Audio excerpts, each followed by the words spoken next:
Well, dear students, let us talk about another topic from the derivatives of integument, that is scale and circuits. Now, scale and circuits are basically the small plates you can see present over the body that shield the body, the outer covering of the body. The skin is having either scales or circuits in some animals, and the main function of these scale and circuit is the protection. Now, generally, scale and circuits both have similar functions, but their difference lies in the size, as the scales are normally smaller in size, whereas circuits are generally larger in size. Here, this is the snake having the scales on the body. This is the scaly anteater, whose scales are little bit larger. Here the fish is there having the scales on its body, but if you look at the crocodile, it is having the large plates present on the body, which are called scutes. Another difference among the scales and the scute is that the scales are generally smaller in size, whereas scutes are large in size. And in addition to the size, scales generally overlap one another, that one or the one end of the scale overlaps the other end of the other scale, whereas in case of scutes they are fitted together from edge to edge like the tiles, so they don't overlap. Now, depending upon the mode of origin, scale and scutes are of two types: epidermal scale and scutes and dermal scale and scutes. As you can understand, if they are developing from the epidermis, they are epidermal. If they are developing from the dermal, they are dermal. Now, whatever be the structure, in addition to the scales, if it is arising from the epidermis, it has a similar mode of formation. That means whether they are scales, whether they are beaks, whether they are horns, claws, nails, hoofs, or feathers, they are formed by the accumulation of scleroprotein known as keratin in the cells of epidermis. And you must remember that it was the stratum corneum layer of the epidermis where the keratinization took place. So, such cells are said to be keratinized. Once their cytoplasm is completely replaced by the keratin protein, they are called keratinized, or they are called cornified, and you are already aware of it that once the keratinization or cornification takes place, then the cells become dead. Let us discuss first the epidermal scale and scutes. Reptiles have continuous outer covering of horny epidermal scales that prevent water loss through the skin surface. You can see this is a reptile, the snake. So, its outer covering is having horny epidermal scales, shown here by the black. Below this, the rest layer of epidermis is there. So, main purpose of these scales on the reptile is to prevent the loss of water from the body. Now, you can see over here that this end of the posterior scale is overlapping this end of the anterior scale. So, this was we were talking in the previous slide. In lizards, scales are thin, so small, overlapping, and periodically molded in small pieces. Now, these scales, they are not the permanent structures. They periodically removed from the body, which is called molting, and the molting in the lizards is in small pieces. That means whole of the skin is not shed at one time. In snakes, scales are overlapping. Again, same, but enlarged on the head called shield. So here they are called shield, and on the ventral sides they are extending from one lateral side to other lateral side. They are more larger in size. They are called scutes. These scutes helps in locomotion. In most snakes and some lizards, the stratum corneum of entire body is periodically shed. So as I have already told you that the scales are formed from the stratum corneum, so you can say either the scales or you can say the stratum corneum is periodically shed, and this shedding is called ecdysis or also called as molting. So in case of snakes, the molting takes place in a one piece at one time. That means whole of the body shed the skin at one time in a one piece, whereas we have seen in the lizards it was shedding in pieces. Looking at the crocodilian and the turtles, they have large, thick, rectangular scutes. So because they are larger in size, you can call them scutes. As I have already discussed, they are not overlapping. You can look over here. The epidermal plates are the scales, or the scutes, you can say. They are not overlapping. One is ending over here, other is beginning from here, and they are supported beneath by the dermal plates, bony dermal plates. Scutes of crocodilian are soft or shed in patches at interval. So here they shed in patches, in small patches, not as a single shedding as we have seen in the previous slide among the snakes. A rattle is a snake whose tail is having a rattle-like feature. This rat snake is present normally in Rajasthan, mostly in Rajasthan area of the India. So these rattles are basically the modification of the scales, that is the modification of stratum corneum, you can say. In addition to this, the toad, horned toad, you can see it is having the horn like feature present on the head. They are again the modification of the stratum corneum, or you can say they are modification of the scales also. Then you look at the birds, they do have the epidermal scales present on their leg, present on their foot, and also at the base of the beak. This Rhamphotheca, you can see the sheath of beak is formed by the modification of the stratum corneum. Then reptile-like epidermal scales occur in some mammals also. You can see this is scaly anteater, and this is showing the scales present on the body, and the armadillo, again the scales on the body. In the mammals, the scales are present on the feet and tail of the rat also, and beavers also. Beaver is again a semi-aquatic rodent. Rat is a rodent, and this animal looks like the rat, having similar characteristic feature as the rodents have.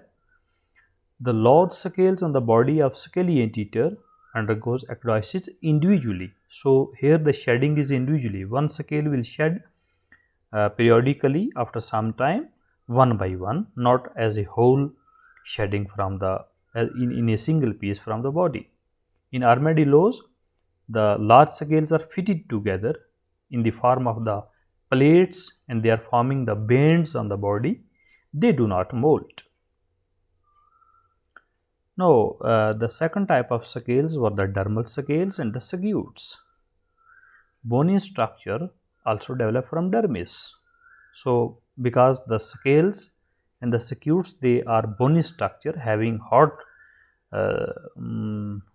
providing some sort of skeleton as the bones are providing because of their hardening, because they are not the soft.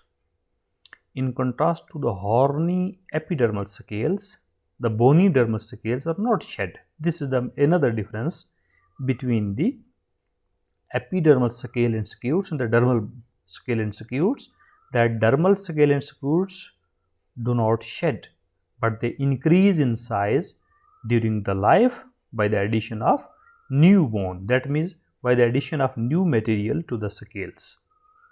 The bony scales and plates formed a heavy armor in the extinct ostracoderm. This is the group of the fishes called the ostracoderm, not present today. This is extinct. When they were present, they were having large bony plates. So it is called heavy armor on the body. But they have been retained in the reduced form. Now at present, if you look at the fishes, they don't have such heavy bony armor. They have the scales, but they are in the reduced form. And similar in reptiles and other animals also, the scales are now at present are in the reduced form. They are not having such a large structure on the body. If you look at the scales of the fishes, dermal scales of the fishes, in fishes, overlying epidermis wears off so that the scales become exposed, forming the exoskeleton. So you remember the structure of the skin, outer layer was the epidermis, below this was the dermis. So in fishes, the scales are formed from the dermal layer and the epidermis is not present over there, so the dermal scales are exposed. In fishes, 5 types of dermal scales are known. As we have seen in the extinct lobed fin fishes, this was the lobed fin fishes. It is so called because it is having a lobe behind the fin. So they are called lobed fin fishes. They are not present today, they are extinct. They were belonging to the class Crassoterigidae. They were having cosmoid type of scale. Other scales are, you can see over here, this type of scale is the characteristic feature of cartilaginous fishes. The chondrichthyes are the elasmobranchi called the placoid scale. The example is over here is the scoliodon.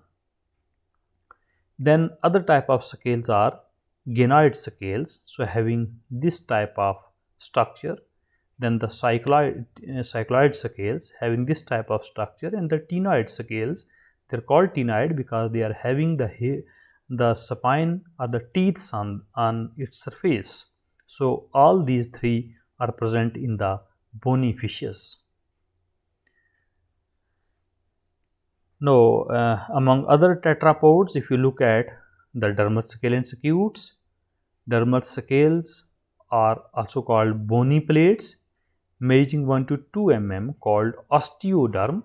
Here you look at are found embedded in the pockets of dermis below the epidermis in amphibian.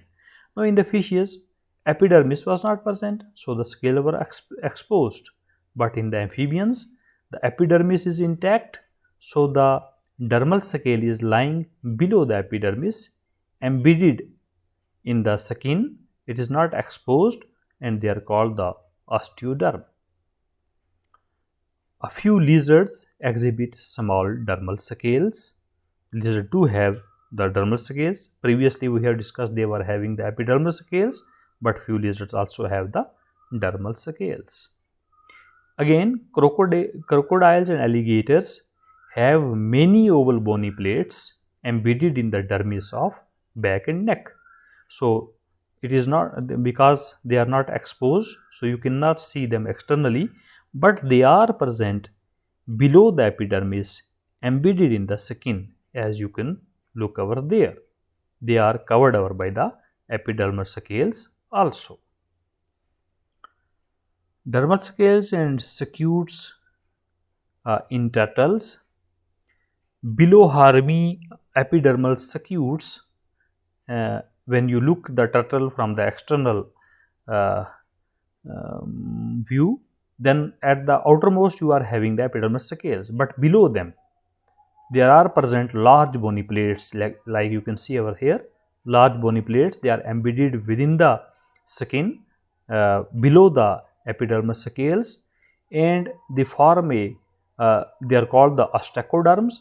they form a box-like cutaneous rigid dermal skeleton around the trunk. So because they are box-like, they are covering the body from lateral side, from the dorsal side, from the ventral side also. So they are not exposed. Once again I am telling, they are present within the skin, and once they are covering the dorsal body portion in a form of arch like this, because they are covering from lateral side also and from the dorsal side also. They are called carapace, and from the ventral side these are called as plastron. So here this is the carapace covering from the dorsal side, and then you are having the plastron from the ventral side. Please remember, this is not the outermost covering. Outermost covering is of the epidermal scutes. Below the epidermis, within the skin, like you can see over here, within the skin, these are the dermal plates in case of the turtle, and the dorsally they are called the carapace, and the ventral portion is called the plastron. Among mammals, bony plates or osteoderm occur in armadillos and whales. So you must remember, if they are exposed, they are called the scales. If they are present within the skin below the epidermis, they are called osteoderms. So we have started discussing them, their presence in amphibian, reptiles, and now look at the mammals. They do have bony plates in armadillo and whales also. Now there are dermal fin rays also supporting the fins of fishes. The fins of the fishes have such type of spine-like feature present in the skin called the fin rays. They are dermal in origin. They are long, they are flexible, and they are embedded in the dermis. Now, in case of the cartilaginous fishes, Chondrichthyes, these fin rays, they are horny. They are hair-like, made of fibrous connective tissues, and are called ceratotricha. So their name is ceratotricha. Now you look at this. This is the ceratotricha. Now important feature is that it is not divided or segmented. If you look at, it is a one spine, and it is embedded in the skin. It is coming from the dermis and supporting the fin ray, or forming the fin ray of the fin. In bony fishes, they are branched. So you look at here in bony fishes, these are the bony fishes where the fin ray is branched. Once it is coming out, it is giving many branches, and is made of series of segments. You can see over here, it is not continuous like this. They are having the small segments. So series of segments are present over there, and this form is called as lepidotricha. That means jointed bony dermal scales, because they have many joints in it, whereas ceratotricha were the unsegmented. And in some fishes, this fin ray is very sharp and spine-like, and is termed as actinotricha. So actinotricha, like this, it is very sharp and having a spine-like feature. So this is again though having the segmented type of structure. So on one hand they are called the lepidotricha also, because they are segmented, but because they are having some fine spine-like feature, so different name is actinotricha. Thanks. This is all about the scales and scutes.